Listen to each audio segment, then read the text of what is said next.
Thank you so much, all three of you. I think that what something that you said, Katie, sort of ties together all three panels, which is that sometimes what we're measuring is not congruent with what we're trying to understand or achieve. And especially when thinking about population health issues, measuring individual health issues might not get at the root of the problem. And if the origins of a problem are at the neighborhood level, we need to be measuring that and focusing our attention on who it is that we can enlist to solve some of those problems collectively, and what it is that we need to do to make sure that we are able to actually measure those problems that are outside of a standard purview of what it is that's within our domain.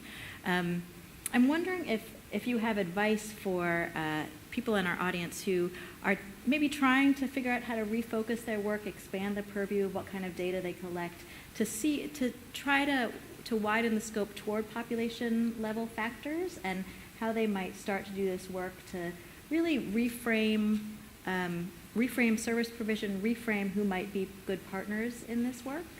And sort of what's the first step for people to try to do? Is it just asking the question, putting maps up, doing some soul searching? I think it's probably a combination of what my two colleagues presented. I think the best place to start is with a family narrative. What's working for you and what's not working in the system, and not just what I did today in my 12 minutes with you. But we had a group session about 2 weeks ago, and one of the mothers at the session talked about how difficult her experience was at one of the social service agencies, just speaking so deeply from her heart, and the executive director of the social service agency was in the room. And it was sort of this tense moment, but at the end of the day, I saw him walk up to her, the executive director, hand her his card and say, if you ever have anything you can help me with at our agency, that would be great. So I think hearing where the actual gaps are, and then I do think that the piece about knowing where our families come from or our clients come from is very powerful, because the minute you put them on a map, you're wondering what are the resources around them. I don't know if you have others to add. Great.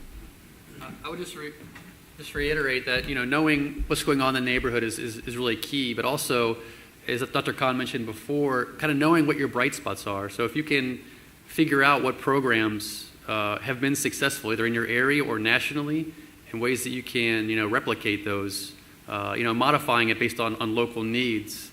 But other than starting from scratch, there's probably things out there that have been successful that you can work into your own program, depending on what your needs are. Thank you so much. I think that I'm getting a signal that we are out of time. Please join me in thanking our panelists.